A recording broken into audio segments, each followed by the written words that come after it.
আসসালামু আলাইকুম। কোনো একটা ফাংশনের রুট বের করার জন্য অনেকগুলো মেথড রয়েছে। তার মধ্যে একটা মেথড ছিল বাইসেকশন মেথড, যেটা আমরা অলরেডি দেখেছি। আরও একটা মেথড আছে, সেটা হচ্ছে ফলস পজিশন মেথড। এই মেথডটার কাজ কি? এই মেথডটার মধ্যেও বাইসেকশনের অনেকগুলো নিয়ম আমরা এখানে আগেরটার সাথে মিল পাবো। তো এখানেও একটা রুটটা আমার একটা ইন্টারভালের ভিতর থাকবে, এবং ইন্টারভালটার যে লোয়ার পয়েন্টটা থাকবে সেটাকে আমরা এক্স এল দ্বারা ডিনোট করব, এবং আপার পয়েন্টটাকে এক্স ইউ দ্বারা ডিনোট করব। এবং ধরে নিতে হবে যে আমরা প্রথম অ্যাজাম্পশন যেটাকে করব সেটা এই এক্স ইউ এবং এক্স এল এর ভিতর যে কোনো একটা মান হতে পারে। আমরা আসল রুটটা কত সেটাও জানবো না, এবং আমাদের কোথায় এটাকে গেস করতে হবে আমরা সেটাও জানবো না। এই কারণেই আমরা যে মানটা অ্যাজাম করছি সেটা একদম আননোন একটা মান। এই কারণে আমরা বলতেছি যে ফলস পজিশন মেথড, অর্থাৎ এর পজিশনটা ফলস হতে পারে এবং ফলস হওয়ার চান্সই বেশি। এই কারণেই আমরা এই মেথডটাকে নাম দিয়েছি false position method. Bisection method এবং ফলস পজিশন মেথডের দুইটার ইউজ দুই রকমভাবে হয়, অর্থাৎ কোনো কোনো ফাংশনের ক্ষেত্রে বাইসেকশন পদ্ধতিতে আমি যদি রুট বের করি সেটা ইজিয়ার হয়। কোনো কোনো ফাংশনের ক্ষেত্রে ফলস পজিশনের মেথডেই করলে ব্যাপারটা খুবই সহজে হয়। এখন এটা কোন ফাংশনের জন্য কোন মেথড ইউজ করতে হবে সেটা সাধারণত ওই ফাংশনটার গ্রাফ দেখলে খুব ইজিলি বের করে ফেলা যায়। তবে ইউজুয়ালি একটা জিনিস দেখা যায় যে ফলস পজিশন মেথডে কোনো একটা ফাংশনের রুট বের করতে গেলে ইটারেশন সেখানে কম লাগে।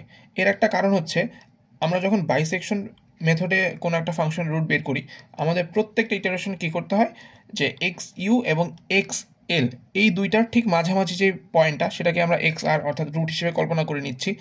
সো এমন একটা ইটারেশন যদি এমন হয় যে সেখানে আমার আসল রুটটা এক্স ইউ এর খুব কাছাকাছি অথবা এক্স এল এর খুব কাছাকাছি, তারপরেও আমরা কি করতেছি, আমরা এক্স ইউ আর এক্স এল এর একদম মাঝের পয়েন্টটাকে বিবেচনা করতেছি। অর্থাৎ আমি যদি জানিও যে এটা খুব কাছাকাছি একটা মান, তারপরেও কিন্তু আমার বাইসেকশন পদ্ধতির যে নিয়ম সেটা আমাকে বলতেছে আমাকে ঠিক মাঝেই নিতে হবে। অর্থাৎ এই ক্ষেত্রে আমার একটা স্বাধীনতা নাই। এই কারণে আমার এক্স্যাক্ট মানটাতে পৌঁছানোর জন্য বারবার মাঝখানের মানটা নেওয়া লাগে। এই কারণে আমার ইটারেশন অনেক বেশি লাগে। তবে ফলস পজিশনে এরকম কোনো বাধ্যবাধকতা নাই। আমাদের একটা আন্দাজে যে কোনো একটা ফলস পজিশনে থাকা একটা মানকে আমাদের গেস করে নিতে হয়। এই কারণেই কিছু কিছু ফাংশনের ক্ষেত্রে দেখা যায় যে বাইসেকশনের তুলনায় ফলস পজিশন মেথডে করলে ইটারেশন খুবই কম লাগে। আমরা এরকম কিছু ম্যাথ একটু পরে দেখব। ফলস পজিশন মেথড ম্যাথ করার জন্য এই সূত্রটা মুখস্থ রাখা একদম মাস্ট। এই সূত্রটা হচ্ছে x r equals to x u minus f of x u, এটার সাথে গুণ হবে x u minus x l, আর নিচে থাকবে হচ্ছে f of x u minus f of x l. এই সূত্রটা মুখস্থ করতেই হবে। এই সূত্রটা দিয়ে আমরা প্রত্যেকটা ইটারেশনে মান বের করব। বাইসেকশন মেথডের সাথে এই মেথডের কিছু মিল রয়েছে। যেমন বাইসেকশন মেথডে আমরা দেখেছিলাম যে দুইটা কন্ডিশন ফলো করে, যে যদি এফ অফ এক্স এল এর মান এবং এফ অফ এক্স আর এর মান গুণ দেওয়ার পর সেটা পজিটিভ রেজাল্ট আসে, অর্থাৎ গ্রেটার দেন 0 পাই, তখন এক্স এল হয়ে যাবে এক্স আর এর সমান এবং এক্স ইউ আনচেঞ্জড থাকবে। এবং সেকেন্ড কন্ডিশন আমাকে বলতো যে এফ অফ এক্স এল এবং এফ অফ এক্স আর এই দুইটা গুণ করে যদি আমার লেস দেন 0 অর্থাৎ মাইনাসের রেজাল্ট আসে, তখন এক্স ইউ চেঞ্জ হয়ে এক্স আর হয়ে যাবে, অর্থাৎ এক্স ইউর মানটা এক্স আর এর সমান হবে, বাট এক্স এল আনচেঞ্জ থাকবে। এই দুইটা কন্ডিশন আমার বাইসেকশন মেথডেও ছিল, এই দুইটা কন্ডিশন আমার ফলস পজিশন মেথডেও থাকবে। এই মিলটা দুইটা মেথডের মধ্যেই পাওয়া যায়। এই ম্যাথটিতে আমরা দেখতে পাচ্ছি একটা ফাংশন দেওয়া আছে F of x equals to x cube plus x minus 1। আমার ইন্টারভাল দেওয়া আছে 0 থেকে 1 পর্যন্ত, অর্থাৎ আমার এক্স এল অর্থাৎ লোয়ার পয়েন্ট হবে 0 এবং আপার পয়েন্ট হবে হচ্ছে 1। এবং একটা জিনিস বলে দেওয়া আছে, আমার ইটারেশন কন্টিনিউ করতে হবে যতক্ষণ না পর্যন্ত আমার অ্যাপ্রক্সিমেট এররটা 1%-এর নিচে নামতেছে, আমাকে ততক্ষণ পর্যন্ত ইটারেশন কন্টিনিউ করতে হবে। তো এবার শুরু করছি। ইটারেশন 1-এ আমরা কি করছি, এক্স এল এর মান ছিল হচ্ছে আমার 0 এবং এক্স ইউ এর মান ছিল 1। এই মানগুলো দিয়ে আমরা ফাংশনের মান বের করে নিয়েছি, একটা এসেছে -1, একটা হচ্ছে 1। এবং এরপর আমরা কি করব, এরপর আমাদের যে সূত্রটা ছিল সেই সূত্রটার মধ্যে যেই জায়গায় যে মানটা দরকার সেই মানটা জাস্ট ডিরেক্ট বসিয়ে দিব, প্লাস মাইনাস যেরকম আছে একদম সেরকমভাবে। সো এটা বের করার পর আমাদের মানটা পাওয়া গেল 0.5। এবার এই 0.5-এর জন্য ফাংশনের মানটা বের করে নিলাম, সেটা এসেছে নেগেটিভে, এবং আমার এফ অফ এক্স এল এর মানটা এসেছিল নেগেটিভ, তাহলে নেগেটিভ নেগেটিভ গুণ হয়ে পজিটিভ হয়ে গেল। এই কারণেই আমরা কি করেছি, এখানে যেহেতু 0-এর চেয়ে বড় এসেছে গুণফলটা, তাই এক্স এল এর মানটা পরিবর্তিত হয়ে এক্স আর এর সমান হয়ে গেল কিন্তু এক্স ইউ আগে যেটা ছিল 1 সেটা রয়ে গেল নেক্সট ইটারেশনের জন্য। ইটারেশন 2তে আমরা এবার কী করছি, এক্স এল এর মান ধরেছি 0.5 এবং এক্স ইউ এর মান ধরেছি 1। এভাবে করে আমরা ফাংশনের মান বের করেছি এবং এক্স আর এর মান সূত্র দিয়ে বের করে পেয়েছি 0.636। আবার গুণ করেছি, দুইটা গুণ করে দেখেছি এই ক্ষেত্রে কি আসতেছে, 0 হচ্ছে বড় আসতেছে, আবারও দুইটার মান 0 হচ্ছে বড় আসতেছে। সো আবারও এক্স এল এর মানটা চেঞ্জ হয়ে এক্স আর এর সমান হবে, বাট এক্স ইউ এখনও আনচেঞ্জড। সেকেন্ড ইটারেশনে যাওয়ার পর আমরা প্রথমবারের মতো অ্যাপ্রক্সিমেট এরর বের করতে পারি, অর্থাৎ আমার এই ইটারেশনে যেই এররটা এসেছে তার সাথে আমি আগের এই ইটারেশনে আমার যে মানটা এসেছে সেই মানটার সাথে আমি আগের ইটারেশনের মানটা কম্পেয়ার করে আমি অ্যাপ্রক্সিমেট এররটা বের করতে পারি, সেটা হচ্ছে 21.4%।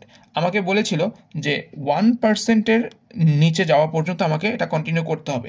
আমার অলরেডি এসেছে 21.4%, অর্থাৎ আমাকে ইটারেশন কন্টিনিউ করতে হবে। সো থার্ড ইটারেশন করলাম, থার্ড ইটারেশনে সেম প্রসেস ফলো করে আমার এরর এসেছে 5.21%। ফোর্থ ইটারেশনের মধ্যে আমার এররটা এসেছিলো 1.17%। এইটা করার পরে একটা জিনিস বোঝা যায় যে আমি যদি এখন ফিফথ ইটারেশনটা দিই তখনই আমার অ্যান্সারটা 1%-এর নিচে নেমে আসবে। সেটা ফিফথ ইটারেশন করার পর দেখা গেল যে সেটার মধ্যে এরর এসেছে 0.29%, অর্থাৎ যেটা 1%-এর কম। সো আমার প্রশ্নে যে কথা বলে দেওয়া ছিল যে 1%-এর কম, যখনই 1%-এর কম হয়ে যাবে আমার ইটারেশন বন্ধ করে ফেলতে হবে। সো যেহেতু এই 5 নম্বর ইটারেশনে আমার এররটা 1%-এর নিচে চলে আসছে, সো এই কারণে বলতে পারি এটাই হচ্ছে আমার শেষ স্টেপ। এবং এখানে আমার যেই এক্সআর মানটা চলে এসেছিলো সেটা ছিল 0.681। সো আমার এই কোয়েশ্চেনের জন্য এটাই হবে আমার এস্টিমেটেড রুট 0.681। আমরা এই সেম ম্যাথটা বাইসেকশন পদ্ধতিতে করে দেখেছি। সো সেখানে দেখা যায় যে আমার 1%-এর নিচে এরর আনার জন্য আমার টোটাল 8টা ইটারেশন দরকার হয়েছে, কিন্তু ফলস পজিশনে আমি কি করেছি, মাত্র 5টা ইটারেশন দিয়েই আমি আমার কাঙ্ক্ষিত যে রেজাল্ট 1%-এর নিচে এররটাকে আনতে পেরেছি। সো এরকম কিছু কিছু ফাংশন রয়েছে যেসব ফাংশনে বাইসেকশন পদ্ধতির চেয়ে ফলস পজিশন পদ্ধতিতে রুট বের করাটা ইজিয়ার এবং ইটারেশন কম লাগবে। আমরা আরও একটা ম্যাথ দেখি। এখানে একটি ফাংশন দেওয়া আছে f of x equals to 4x³ minus 6x square plus 7x minus 4। এখানে বলে দেওয়া আছে আমার x l এর মান 0 এবং x u এর মান 1। এবং এখানে আরেকটা জিনিস উল্লেখ করা আছে যে আমাকে ইটারেশন করতে হবে ততক্ষণ পর্যন্ত আমার এররটা 14.5%-এর নিচে নেমে যাওয়া পর্যন্ত। সো এখানে এররের মানটা যথেষ্ট বড় দেওয়া, মানে আমার যতটুকু বের করতে হবে সেটা যথেষ্ট বড়। সো একটা জিনিস বোঝা যাচ্ছে যে আমাকে ইটারেশন বেশি দূর কন্টিনিউ করতে হবে না। সো ফার্স্ট ইটারেশন আমরা সূত্র দিয়ে অ্যান্সার বের করেছি, আমাদের অ্যান্সার প্রথম ইটারেশনে কোনো এরর তো আসবে না। সো দ্বিতীয় ইটারেশনটা যখনই আমি করলাম আমি দেখলাম দ্বিতীয় ইটারেশনে আমার অ্যান্সার চলে আসছে 3.87%, অর্থাৎ আমার যে কাঙ্ক্ষিত রেজাল্ট ছিল 14.5%-এর নিচে আসতে হবে। আমার এই স্টেপেই 3.87% চলে এসেছে, যেটা আমার কাঙ্ক্ষিত রেজাল্ট, অর্থাৎ 14.5%-এর নিচে।